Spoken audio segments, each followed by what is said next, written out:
The Meridian's Empire capital city, Valinda. Chapter 7 Legendary. According to the myths, Valinda had once been the ancient city of Alcara, home of the fates pictured inside every deck of destiny. They built the city with magic so ancient and undeleted. Every centuries after the fates had vanished, remnants of their glowing enchantments remained, turning the hills of Valinda so bright that at night it could illuminate half the Meridian Empire. Tella didn't know if this entire myth was true, but she believed it, as she took her first glimpse of Valinda's twilight port. A violet sunset cast everything in deep purple shadows, and yet the world before her still glittered.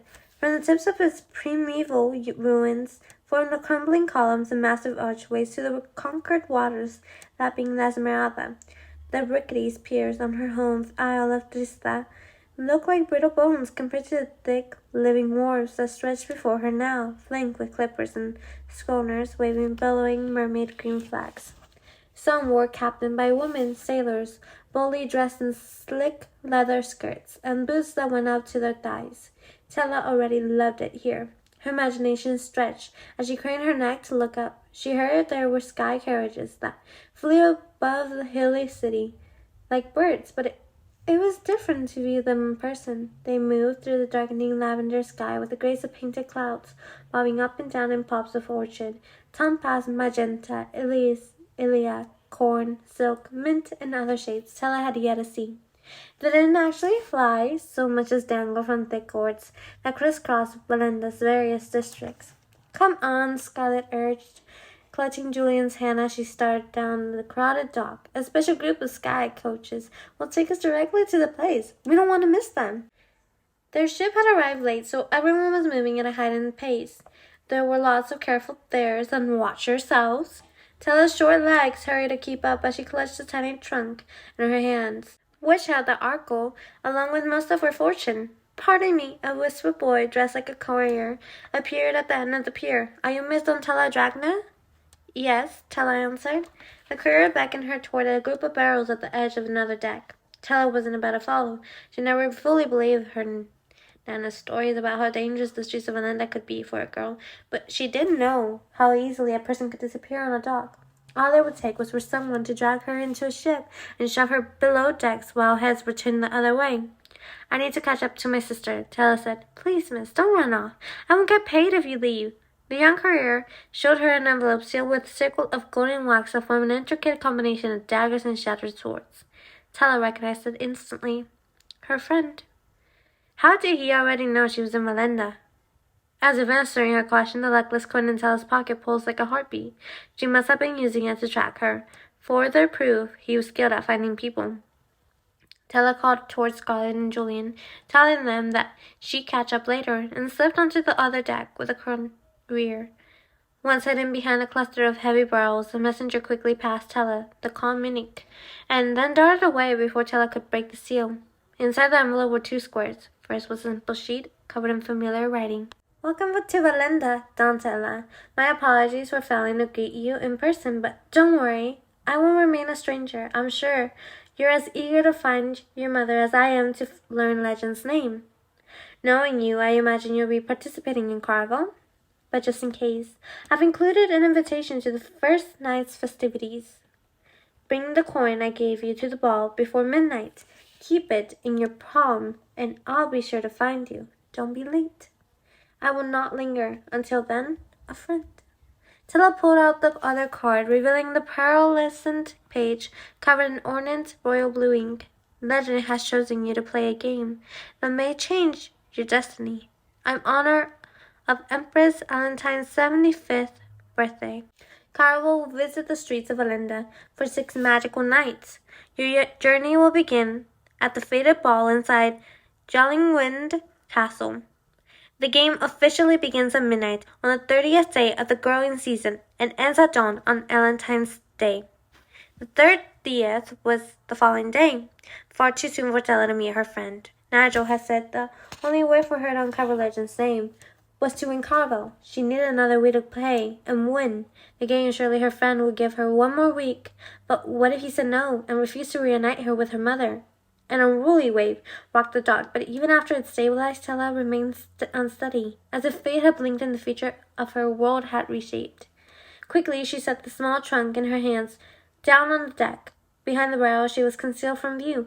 No one saw her open the trunk, though, even if an entire boatload of people had been watching, it might not have stopped her. Tella needed to check the article.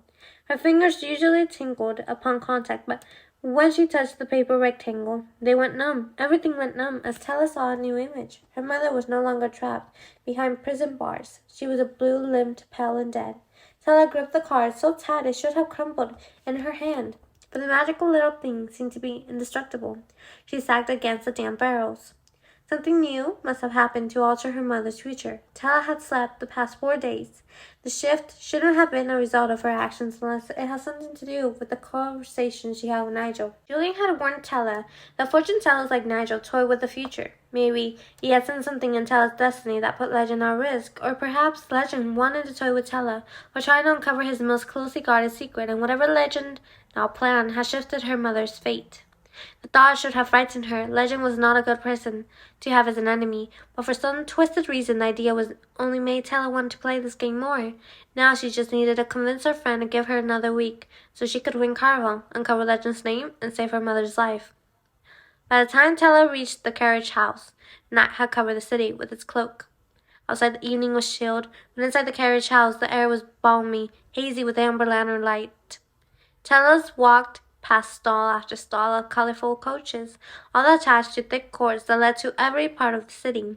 The line dedicated to the palace was at the very end, but Scarlet was nowhere in sight. She told her sister that she'd catch up later, yet Tella was still surprised Scarlet hadn't waited for her.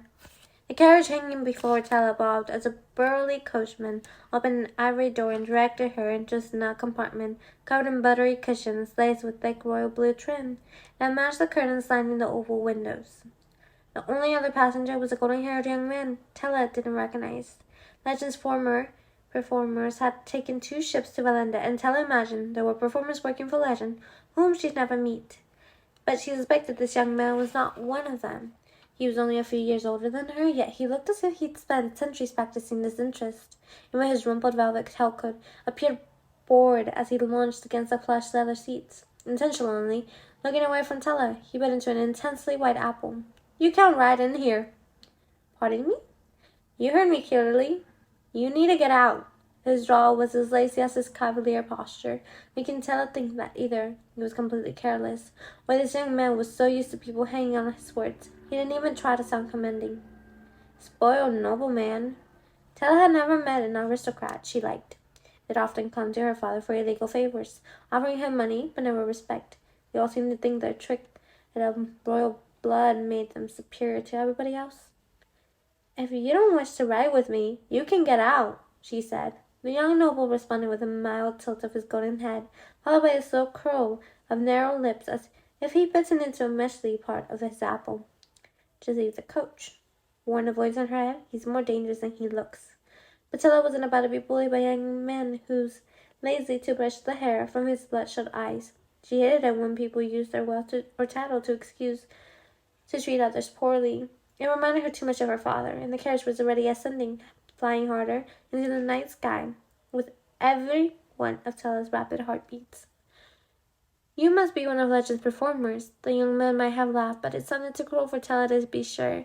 He leaned across the intimate space, filling the carriage with the sharp scent of apples and irritation. "I wonder if you could help me with something I've been curious about," he continued.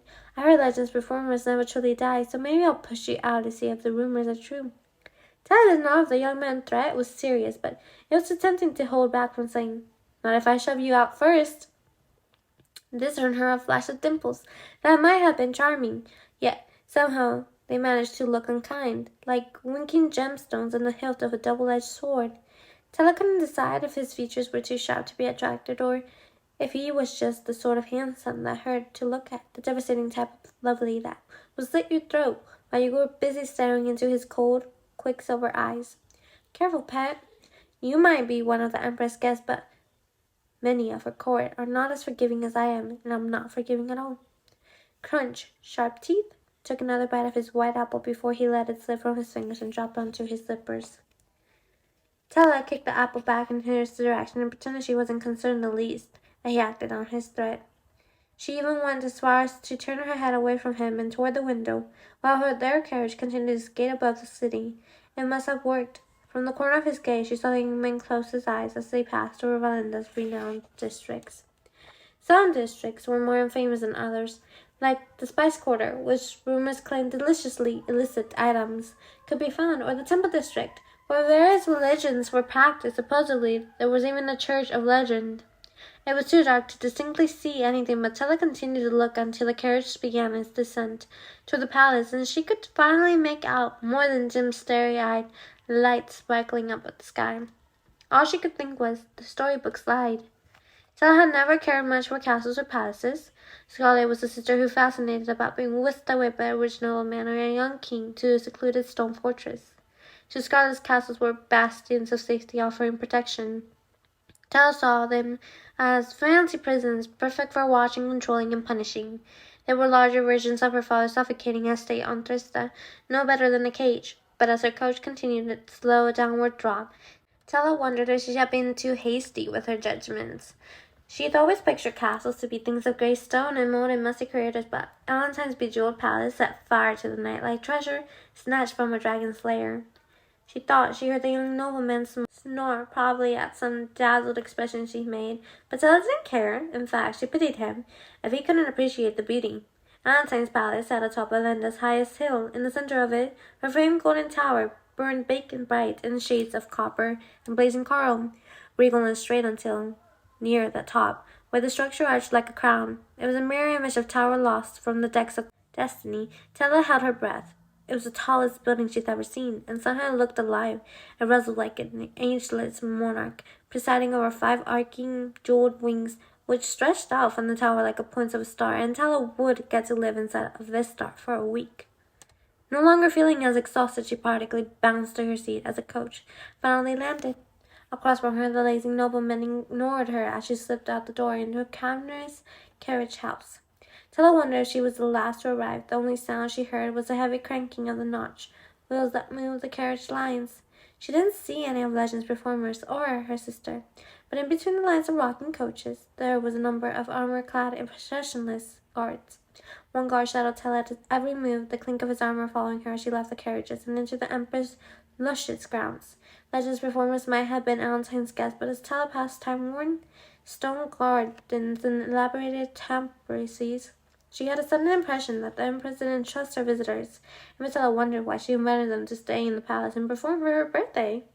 Tella had heard that, when she was younger, Empress Valentine had had a wild streak. She snuck into a forbidding spice quarter and pretended to be a commoner, so she could have all sorts of scandalous adventures and romantic trysts. Unfortunately, for most of Tella's life, the Empress had been known for far less daring. Perhaps inviting Legend's performers here was her way of being reckless once again, but Tella doubted it. Someone who ruled as long as Valentine didn't do so with thoughtless abandon. Somehow, the insides of the palace were even more magnificent than its jeweled bright exterior. Everything was impossibly large, as if the fates had built it merely to show off their might, and then simply left it behind when they disappeared.